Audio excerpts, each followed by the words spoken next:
आणि बुलेटिनच्या सुरुवातीला एक मोठी बातमी आहे। मुंबईमधील कबूतरखान्यांचा मुद्दा काही दिवसांपूर्वी चांगलाच गाजला।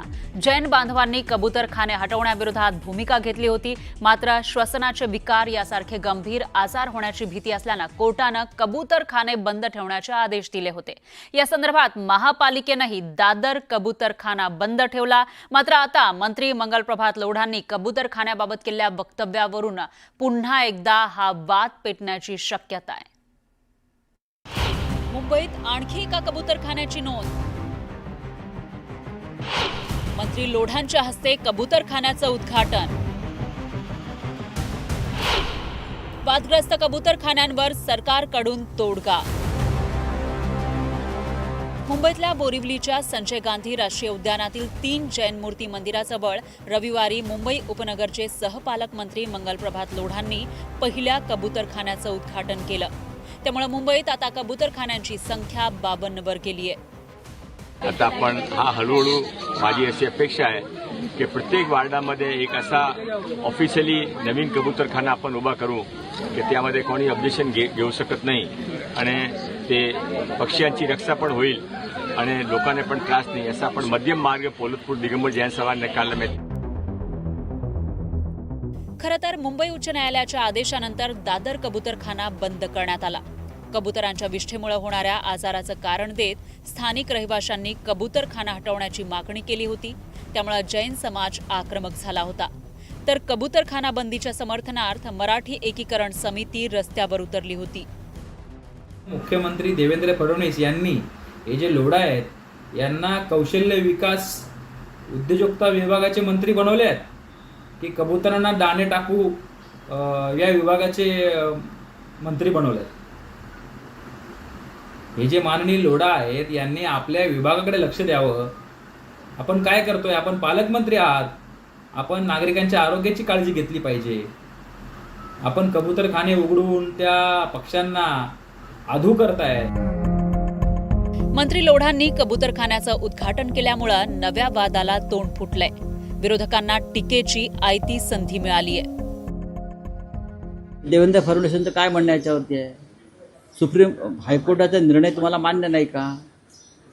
तुम्हाला महाराष्ट्रातल्या जनतेचा आरोग्याचा विषय मान्य नाही का? लोढा साहित्य संघाच्या निवडणुकीत जाऊन मतदान करतात, त्यांचा आणि साहित्य संघाचा संबंध काय?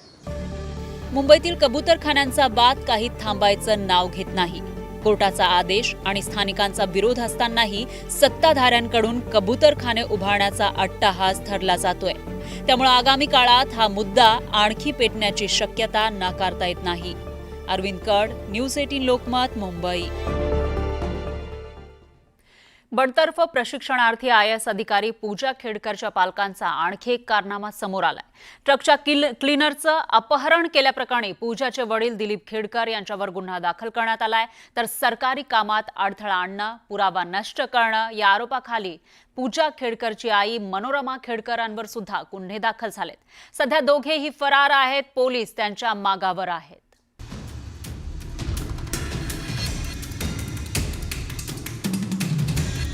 पूजा खेडकरच्या कुटुंबाची मुचोरी पुन्हा एकदा समोर आली आहे। एका ट्रक क्लीनरचं अपहरण केल्याप्रकरणी पूजाच्या वडिलांवर म्हणजेच दिलीप खेडकरांवर गुन्हा दाखल झालाय। याला कारण ठरली आहे नवी मुंबईत झालेली एक घटना। नवी मुंबईमध्ये दिलीप खेडकरच्या कारला ट्रक घासला गेला। यावेळी ट्रक चालक आणि क्लीनरशी दिलीप खेडकरचा वाद झाला। वादानंतर दिलीप खेडकर आणि प्रफुल्ल साळुंखेनं ट्रक क्लीनरचं अपहरण केलं।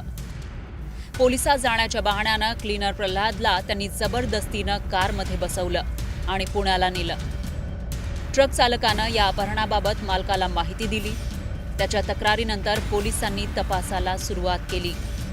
त्याच्यामध्ये त्यांच्या गाडीला जी घासली होती त्याचे पैसे त्यांना मिळावे म्हणून त्या पैशाच्या मागणीसाठी त्यांना अपहरण केलेलं होतं।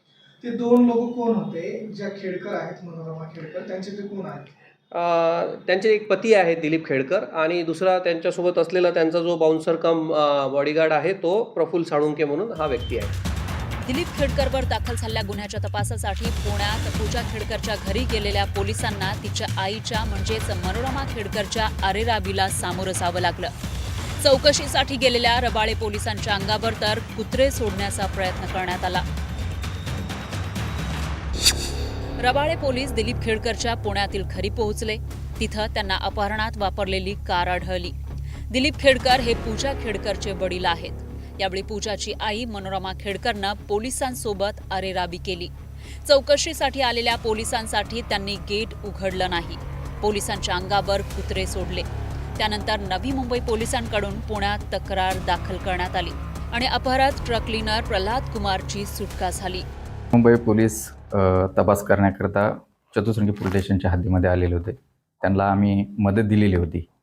ते मदत घेऊन मनोरमा खेडकर यांच्या बंगल्यामध्ये ते गेलेले होते. परंतु त्या ठिकाणी त्यांना कुठल्याही प्रकारचं सहकार्य केलेलं नाही, गेट उघडलेलं नाही. तसेच त्यांच्या अंगावर कुत्रे वगैरे असं घालून त्यांना भीती घालण्याचा प्रयत्न त्यांनी केलेला आहे. नवी मुंबई पोलिसांचे जे अधिकारी होते त्यांनी चतुसृंगी पोलीस स्टेशनला गुन्हा दाखल केलेला आहे. अरेरावी करणं, मुजोरी दाखवणं खेडकरांसाठी नवं नाही.